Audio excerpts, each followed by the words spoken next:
you. My apologies, I got a little late, but I've been doing VC since morning. And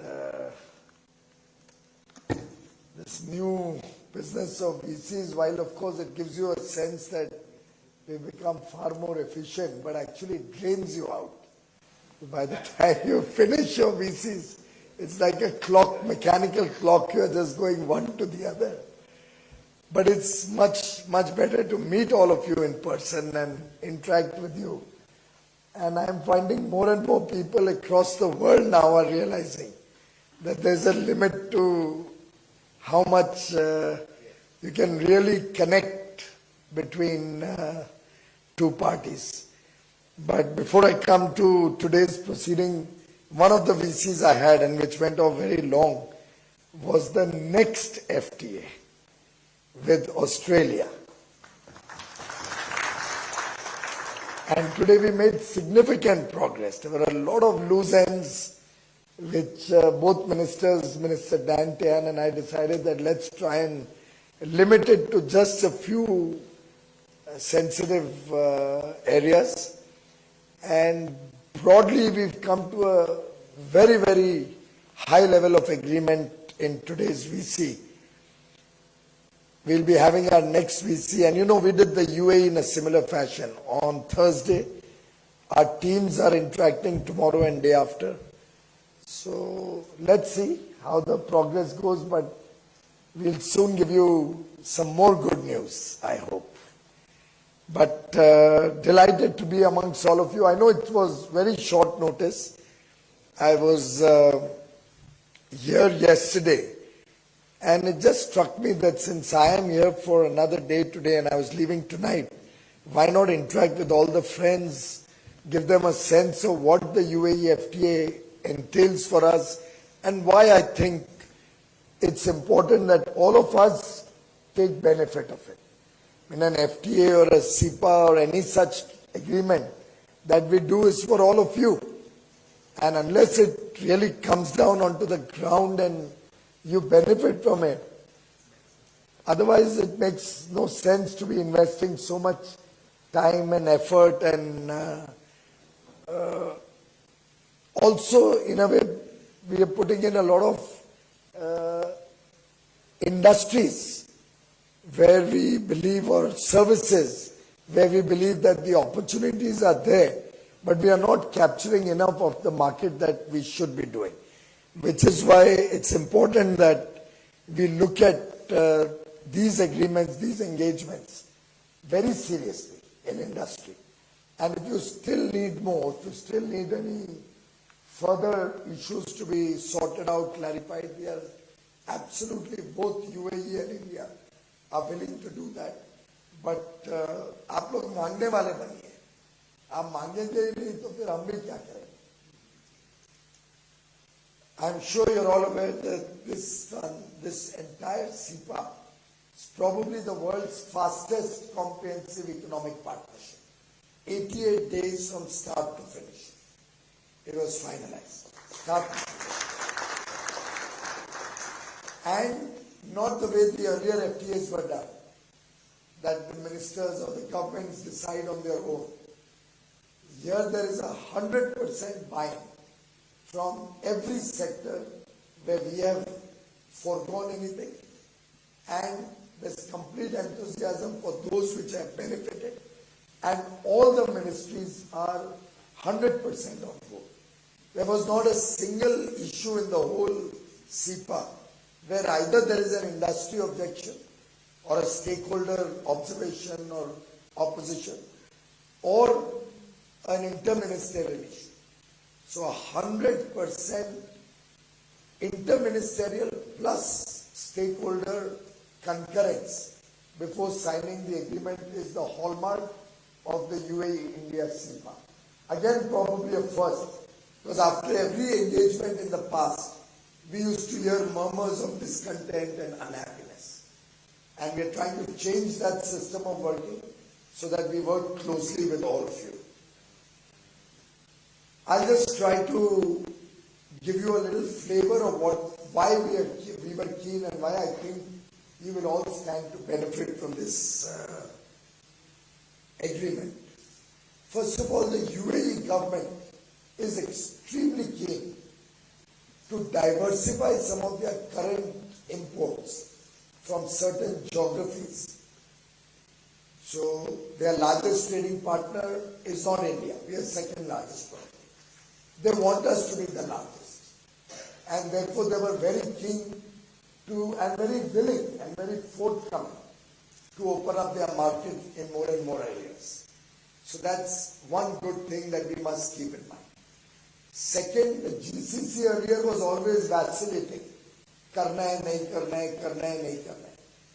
Having done the UAE, when they saw that we are moving very fast, the GCC has also now come to us. And in the next month, we'll be finalizing the terms of reference, start negotiating. Now we have a base document, the UAE SIPA. So it will become much easier to probably engage with with the GCC, which means Qatar, Kuwait, Oman, Saudi Arabia, and Bahrain. 5 more will come on board.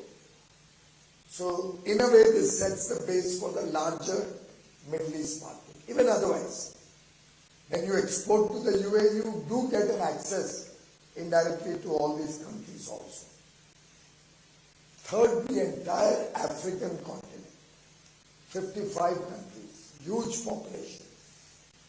I am given to understand, if I am wrong, I would like you all, whoever speaks after me, to correct me, but I am given to understand many businesses in India are hesitant to work with African countries for payment problems, size of the order, all of that. I remember many of you were there when we did the DP World interaction, and this issue had come out in a big way. That if we have outlets in Dubai or in UAE, many African countries' representatives come there, they buy from there, make payment to Dubai, the risk is transferred to UAE. And in UAE, the laws being what they are, particularly around payment, check bouncing and all of that, normally nobody messes around with the UAE. Am I right in my understanding? So for us to have a market at zero duty in UAE indirectly opens up the market for the entire African continent. We had access there earlier also, but we were unwilling to deal with them.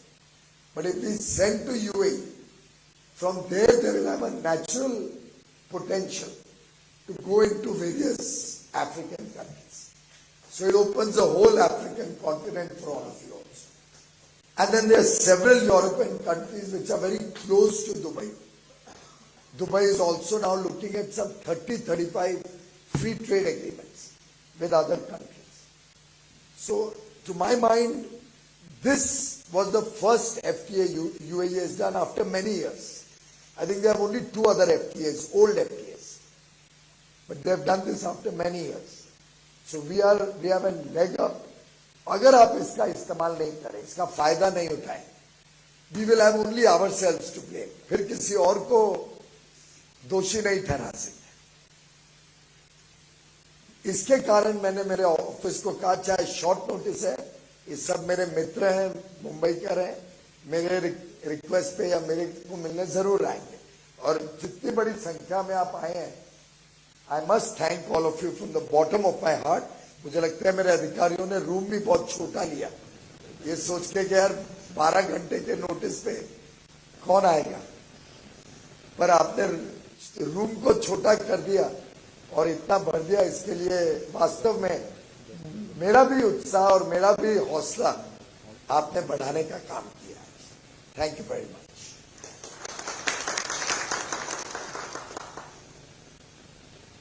एक और मैं जानकारी के रूप में आपको दे रहा हूं, क्यों यूएई से संबंध बढ़ाने में हमें लाभ है. जो भी व्यापार हम यूएई से करते हैं, जो उसकी इकोनॉमिक इम्पैक्ट यूएई में होगी, उससे इंडियंस को यूएई में और अपॉर्चुनिटी मिलेगी. फिर उनकी लोकल पॉपुलेशन तो थोड़ी है, आज भी 35 lakh, 1/3 of the total population is Indian.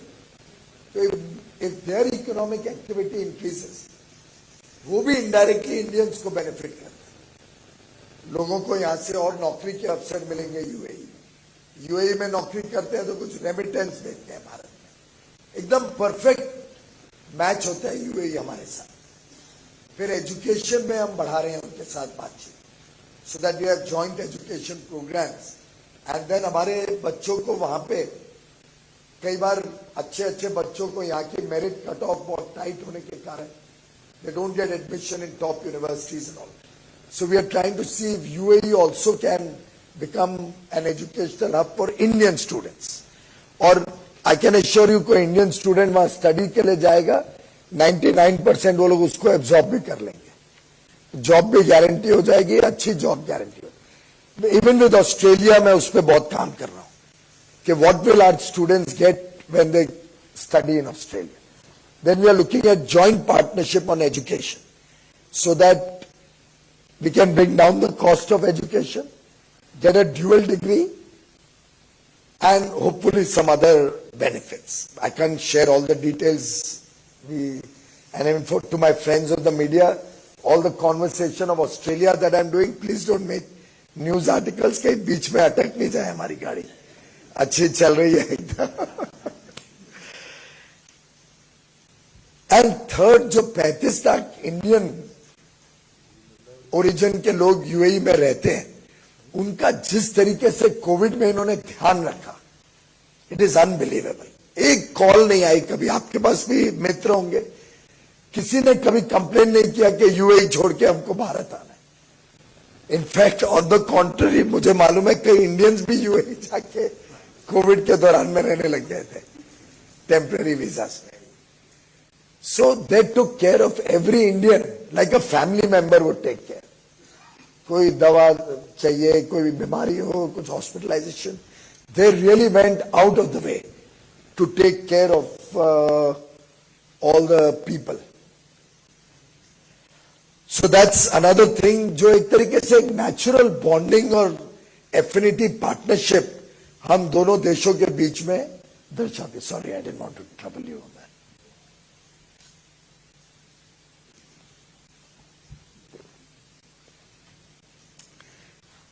नहीं नहीं, आप बैठो बेटा, डोंट वरी। अगर कोई छोटी टेबल हो तो यार। So I just thought this perspective I'll give you before I come down to more specific sectors. Also हमने स्टार्टअप्स के ऊपर तय किया है कि हम एंगेजमेंट बढ़ाएंगे, तो स्टार्टअप्स को इन्वेस्टर्स यूएई से अच्छे मिल सकते हैं। यूएई ने $75 बिलियन यानी 5 लाख करोड़ इंडिया में इन्वेस्ट करने का कमिट किया। वो बड़े प्रोजेक्ट्स चाहते हैं एंड स्टार्टअप्स चाहते हैं, दोनों। एक तरफ they want to look at startups, they are also keen to create a startup ecosystem in UAE, plus they are looking for big projects. So if any of you has big investment plans, I can assure you UAE is very keen. Infrastructure, manufacturing, different things. They have committed 5 lakh crore investment. That was discussed in my last high-level task force on investments in October last year also. थोड़ा Covid के कारण last 2 years में थोड़ा slow रहा, but they are committed to 5 lakh crore investment और उनके पास पैसे की कमी नहीं है। ज्यादा भी अगर भारत एब्जॉर्ब करे तो they are ready. तो मैं ये इससे बता रहा हूं आप सबको कि अब ये सब कुछ होने के बाद अगर हम अपॉर्चुनिटी नहीं ग्रैब करेंगे, फिर हम वास्तव में किसी को और ब्लेम नहीं कर सकते। फिर जो डीपी वर्ल्ड से यहां चर्चा हुई थी, उसका एक कड़ी यानी अपीडा एग्रीकल्चरल प्रोडक्ट्स के लिए, डीपी वर्ल्ड और अलधारा जो उनके साथ एंगेज करती है, जो हमारे एफएसएससीआई इक्विवेलेंट है, अलधारा, इनके बीच में एक एमओयू हुआ है इस दौरान, जो हमने यहां चर्चा की थी, 4 सीजन्स में शायद की थी लास्ट टाइम या आईटीसी में। उसके ऊपर भी काम चल रहा है आगे चल के कि वहां पे एक इंडिया मार्ट या कुछ क्रिएट किया जाए। That discussion conversation is also ongoing. There are many firsts in this agreement. Now let's get down to the sectors. First of all, gem and jewelry will be one big gainer. In the sense, we have given them a TRQ by which we can import gold from UAE up to 120 tons in the first year and gradually going up to 200 tons at a 1% lower import duty.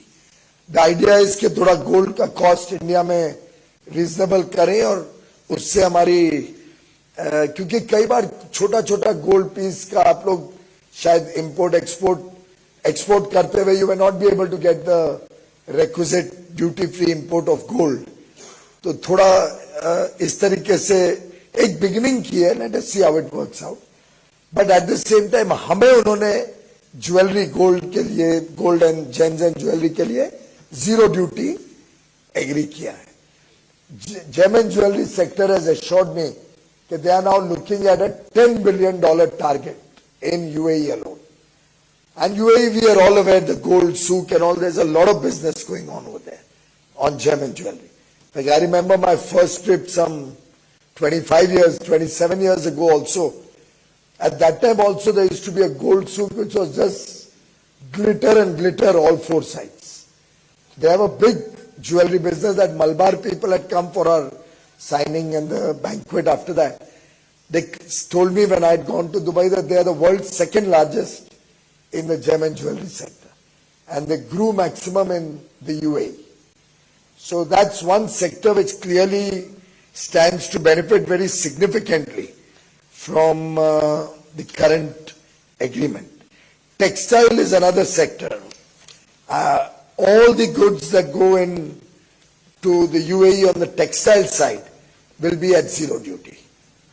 So that's another important sector. Pharmaceuticals and medical devices. While I'm told pharma was already at zero duty, some items, some had duty. Medical devices at duty, all of this will be now zero duty. But the interesting part is not just the zero duty. For the first time in the history of India, first time ever, we have an agreement with UAE now. कौन है pharma से या कोई है क्या? Pharma के लोग यहाँ नहीं है, आप हैं, आप भी हैं. For the first time ever, if your products are certified or approved through the regulatory approval process in USA, Canada, European Union, London, UK, Japan or Australia, in any of these geographies, through a rigorous, and these are rigorous regulatory approvals, if there is a regulatory approval from any of these geographies, you have to only make a simple application to UAE and in 90 days, you can start selling all those pharmaceutical products over there. This has never been imagined or thought of also before.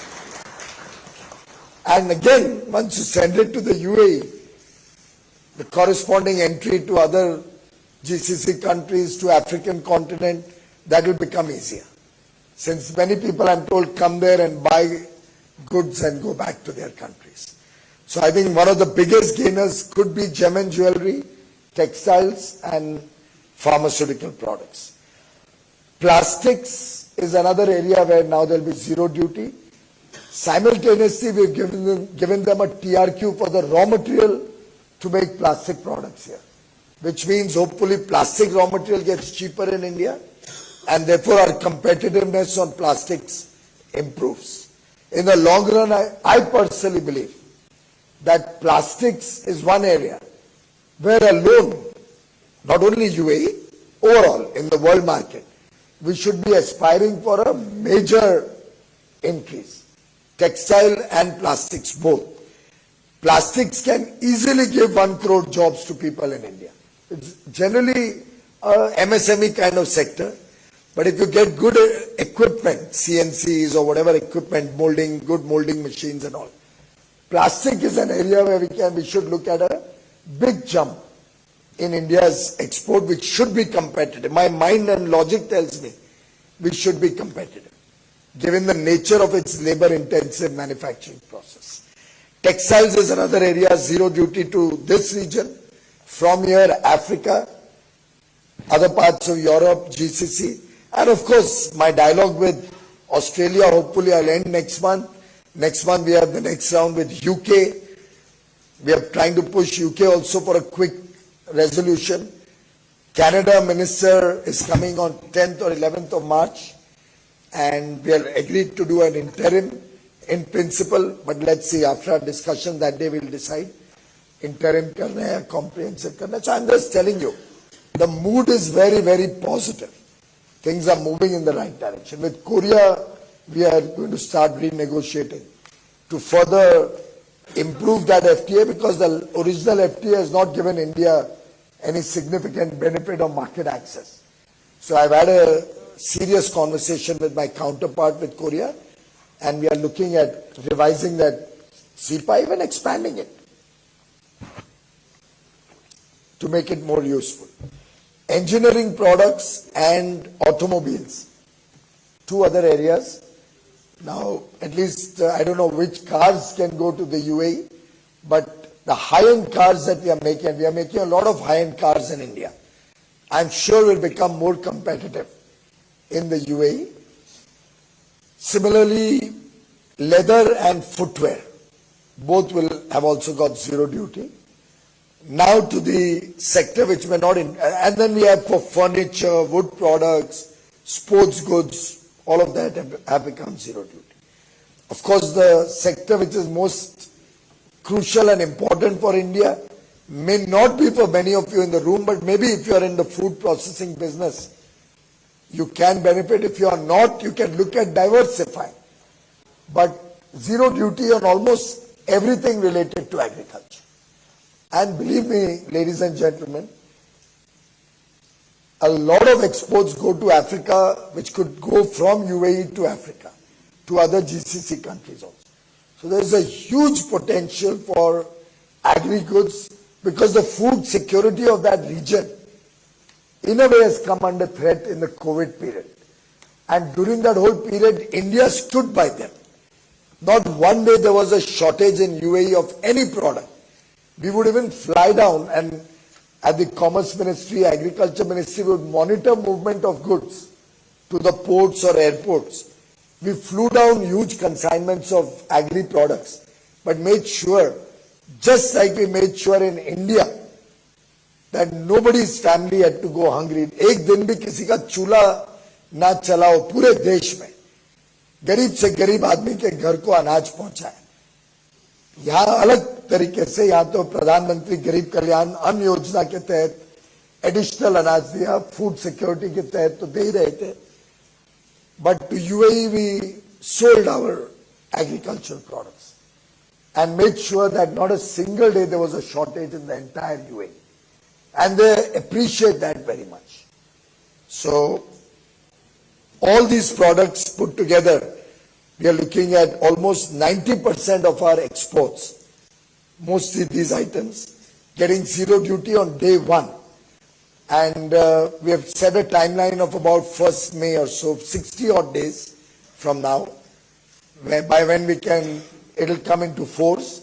On the Indian side, all formalities are over. They are doing their formalities. They have promised me they'll try to do it faster. So let's see, we may even manage to do it in 30 days. So they are making an effort. Agar Ramadan ke pehle ho jaye, which could be a great achievement. So we'll start the next year, 1st April onwards, we'll start with the FTA in place. I have also good news to share. You kindly work out the details with our counterparts there. Soon after Ramadan, that's about first week of May or thereabouts, their minister has agreed to come down to Mumbai specifically. And I insisted you must come to Mumbai to interact with all of you and to see what further opportunities we can do. We'll have business roundtables also. So he'll lead a delegation, a large delegation of business persons from UAE, with whom we'll try to connect all of you and see how you can engage with them and expand your businesses.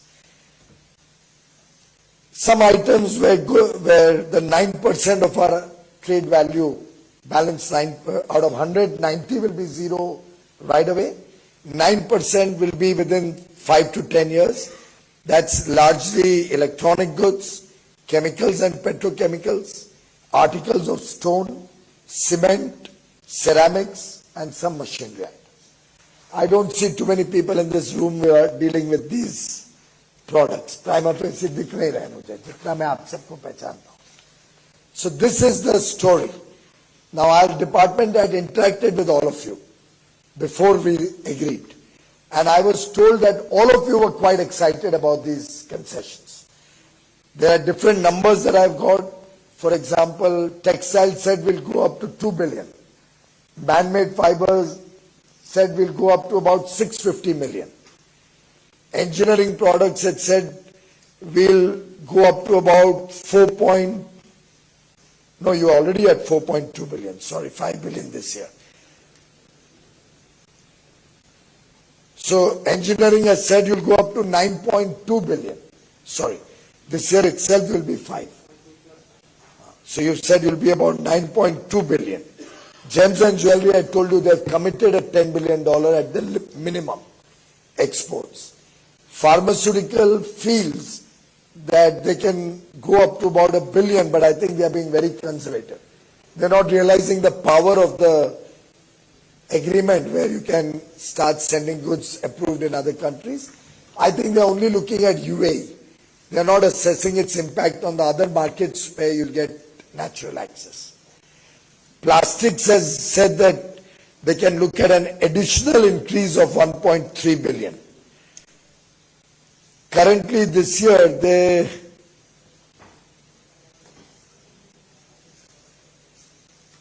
say they can do about 1.3 billion in 5 years. Again, to my mind, this is conservative, but we'll have to wait and watch. Automobiles has still given very conservative estimates of about 160 million, but they believe that they're currently still pitching for the lower end of the cars, $12,000 or thereabouts, which is about 8.5, 9 lakh rupees. I think we should also see whether some of the higher end cars made in India can also be exported there. We'll have to do a separate session with the auto industry. We also have a good presence in commercial vehicles and two-wheelers, where the gains will be higher. They haven't been able to quantify that as yet. So that will add to the 160 million. Leather and footwear believes they can add 130 million. Again, in my humble view, I think that's conservative. Agricultural products are looking at least a 850 million increase in the near future. That's about 7,000 crores, which is significant for a small country. No, this is hopefully additional increase. That's what I've been told. And then the other items like furniture, wood products and sports goods, where the amount hasn't been quantified. So I'm just sharing this with you that we've done all these agreements in consultation with you. You all have given us an idea of what it will mean, what benefit it will give you. Now the ball is in your court. We have also kept a permanent safeguard mechanism. If there's an inordinate increase in any or a surge in import, of course, it's mutual, both sides, always.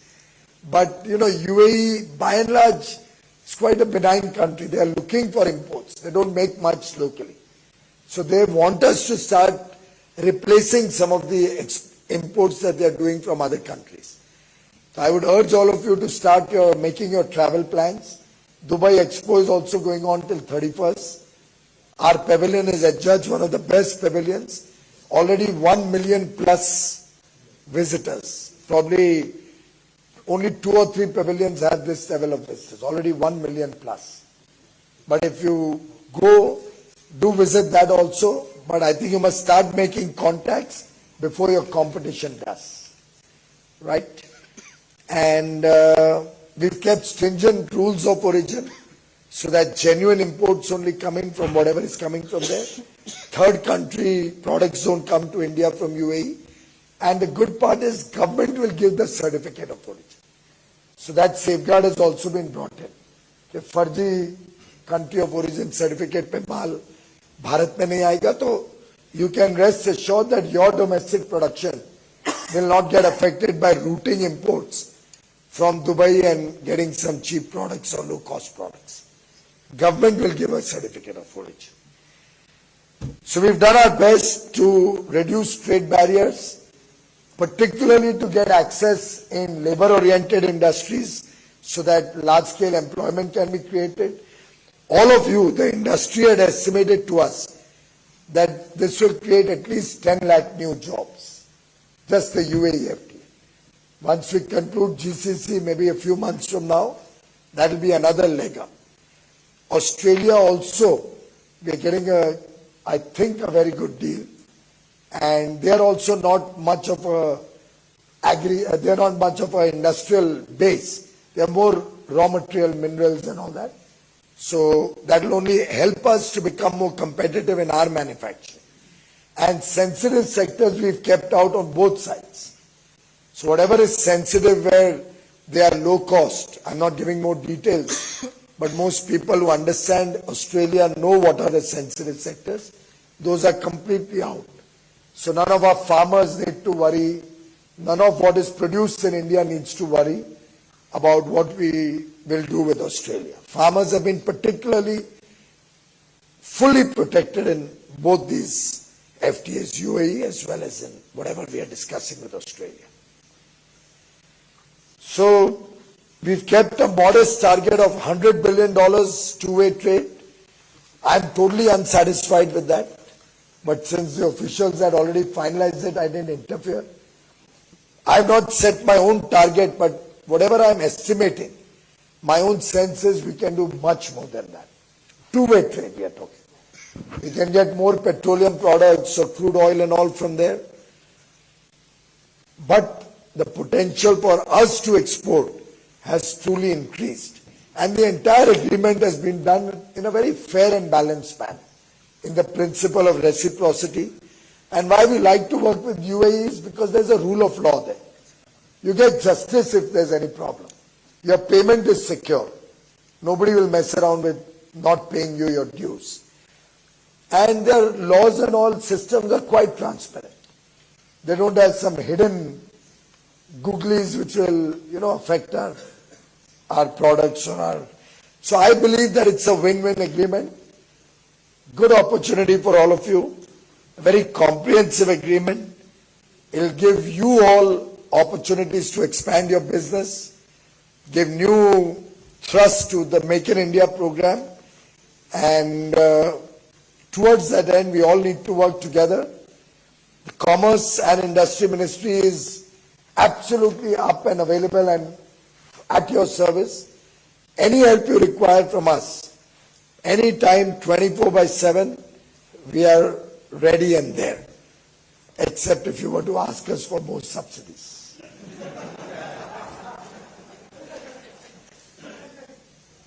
But I do hope we can work together to secure India's economic future, strengthen our trading relationships with other countries in the post-COVID world.